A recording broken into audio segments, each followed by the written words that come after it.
Hi అండి, అందరూ ఎలా ఉన్నారు? Welcome back to mini vlog. దుబాయ్లో దర్శని. ఈరోజు మొక్కల టూర్ అనమాట. బాల్కనీలో ఏంటి మన బాల్కనీలో ఏమేమి ఉన్నాయి, దుబాయ్లో కూడా మొక్కలు పెంచవచ్చు. యూఎస్ఏలో అలా చూపిస్తున్నారు కదా, అందుకని ప్రూఫ్ చేద్దామని చూపిస్తున్నా. చాలామంది పెంచుకుంటారులే అండి, అది వేరే విషయం, మనం పెద్ద గొప్ప కాదు. ఈ మొక్కలకి పెరగడానికి ఏదైనా కానీ రాముకే క్రెడిట్. బాగా చూసుకుంటాడనమాట, టేక్ కేర్గా దానికి మందులు వేయడం అది వేయడం. ఫస్ట్ వచ్చేసి కరివేపాకు చూసారా ఎంత బాగా పెరిగిందో.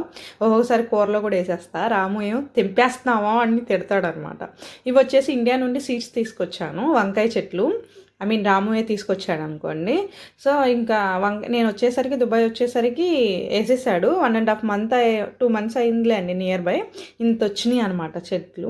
ఎక్కువ వేసేసాడేమో, మేబీ అందుకే ఇంకా గ్రో అవుతులేదేమో అనుకుంటున్నాం మేము. ఇంక వంకాయ చెట్లు ఎప్పుడు కాస్తాయో, ఎప్పుడు తింటాము, నాకైతే అదే ఒక బొకే లాగా అనిపించింది నాకైతే. నెక్స్ట్ వచ్చేసి బెండకాయ. ఆ సీడ్స్ అన్నీ పడిపోయినాయి. మనం ఒక పని చేయమంటే 2 పనులు చేయం. అవన్నీ ఏరేసరికి టైం అయింది అనుకోండి. బెండకాయ చెట్టు కూడా ఐ థింక్ 1.5 మంత్ 2 మంత్స్ అయింది ఇది కూడా. సో ఒక ఆంటీ చూస్తుంది నన్ను అలాగే, వీడియో ఏంటో ఇదో తింగరదలాగా తీస్తుంది అనుకుంటే నవ్వొచ్చింది. కాయని అప్పుడు చూపిస్తాలే అండి. నెక్స్ట్ వచ్చేసి నాకు ఇష్టమైంది మందార చెట్టు. నేను ఇండియా వెళ్ళకముందు ఎంత బాగుందో చెట్టు, అస్సలు భలే ఉండేది, పచ్చగా నిగనిగలాడుతా. ఇప్పుడు నేను ఇండియా నుండి వచ్చినాక రాము కూడా లేదు కదా 1 మంత్. సో చెట్టు అంతా ఎండిపోయింది, నాకు చాలా బాధ అనిపించింది.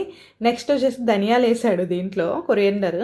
ఆ పేరే గుర్తురాలేదు నాకు, ఏమంటారు, పుదీనా కాదు, కొత్తిమీర.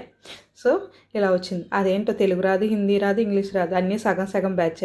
సర్లే కానీ వీడియో నచ్చిందా? ఇంకెందుకు లేట్, గట్టిగా గంట సిమ్ని కొట్టుబడి like and share and subscribe.